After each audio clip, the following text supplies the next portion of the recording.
राजधानी इस्लामाबाद में जुमे की नमाज के बाद इमाम बारगाह खदीजतुल कुबरा नाम की मस्जिद में आत्मघाती हमला हो गया। मस्जिद में हुए भीषण बम धमाके में 31 लोगों की मौत हो गई, जबकि 170 से ज्यादा लोग गंभीर रूप से घायल हो गए। और इस जोरदार धमाके के बाद वहां चारों तरफ चीख पुकार मच गई। यह शिया मस्जिद है और मस्जिद के अंदर की तस्वीर तो बेहद डरावनी हो गई। चारों तरफ लोगों के शव बिखरे नजर आए।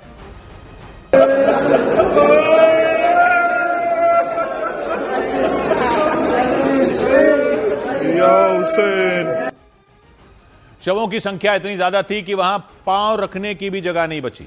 जुमे की नमाज के लिए बड़ी संख्या में लोग मस्जिद में इकट्ठा हुए थे। उसी वक्त आत्मघाती हमलावर ने धमाका कर दिया। इस वजह से कई लोगों को तो संभलने का भी मौका नहीं मिल सका। घटना के बाद रोते बिलखते कई लोग मस्जिद के अंदर पहुंचे और उन्होंने मारे गए लोगों के बीच जिंदा बचे हुए लोगों की तलाश शुरू कर दी। उन्होंने एक एक व्यक्ति को हिला डुला कर देखा। इस दौरान जमीन पर गिरे कुछ लोगों के शरीर में हलचल हुई। ये देखकर मदद के लिए पहुंचे लोगों ने उन्हें तुरंत सहारा देकर उठाया। हालांकि मस्जिद के अंदर मौजूद ज्यादातर लोग इस धमाके में मारे गए। और इसी तरह की डरावनी तस्वीर मस्जिद के बाहर भी दिखी। वहां भी कई लोगों के शव दिखाई दिए। जुमे की नमाज पढ़ने के लिए कई लोग तो शिया मस्जिद के अंदर पहुंचने से पहले ही उस धमाके की चपेट में आ गए। बड़ी संख्या में लोग खून से लथपथ हालत में जमीन पर पड़े हुए नजर आए। हर तरफ अफरा तफरी का माहौल दिखा। हालांकि पुलिस और बचाव दल के आने से पहले ही वहां पहुंचे लोगों ने घायलों की मदद शुरू कर दी।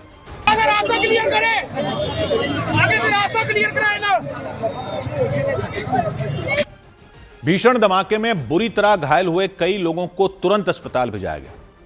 काफी देर तक यह सिलसिला वहां जारी रहा, क्योंकि उनकी संख्या सैकड़ों में थी। कुछ लोग तो इतनी बुरी तरह जख्मी थे कि हिल भी नहीं पा रहे। उन्हें कई लोगों ने मिलकर उठाया और बिना देरी किए अस्पताल लेकर गए। तब तक पुलिस और बचाव दल की कई टीमें भी वहां पहुंच गई। बम धमाके से मस्जिद को भी भारी नुकसान पहुंचा। उसकी दीवारों पर बड़े बड़े गड्ढे बन गए। इस घटना के बाद वहां के प्रशासन ने इलाके को घेर लिया और पूरे इस्लामाबाद में इमरजेंसी लागू कर दी गई। वहां की पुलिस के मुताबिक आत्मघाती हमलावर ने उस शिया मस्जिद में घुसने वाली जगह पर ही खुद को उड़ा लिया और इस वजह से वहां चारों तरफ तबाही मच गई। घायलों की संख्या इतनी ज्यादा थी कि अस्पताल तक ले जाने के लिए एम्बुलेंस कम पड़ गई।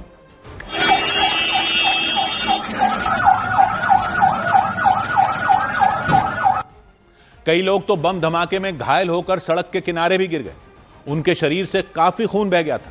हालत लगातार गंभीर होती जा रही थी। यही नहीं, अस्पताल तक जाते जाते कुछ लोगों ने तो दम तोड़ दिया। इस हमले में इस्लामाबाद के आईजी के रिश्तेदार की भी मौत हो गई। वो भी शहीद हुए हैं।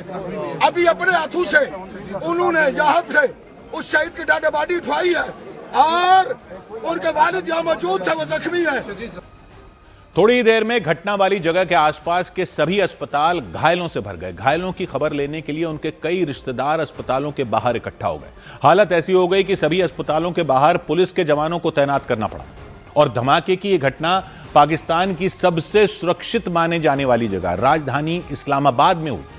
उस वक्त मध्य एशिया के देश उज्बेकिस्तान के राष्ट्रपति भी इस्लामाबाद में ही थे और उनकी यात्रा को लेकर पाकिस्तान की राजधानी इस्लामाबाद में सुरक्षा बेहद कड़ी कर दी गई थी।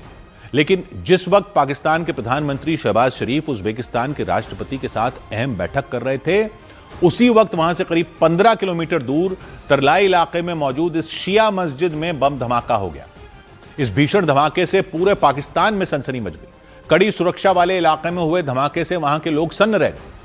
पाकिस्तान की राजधानी इस्लामाबाद 3 महीने पहले भी जोरदार बम धमाके से दहल उठी।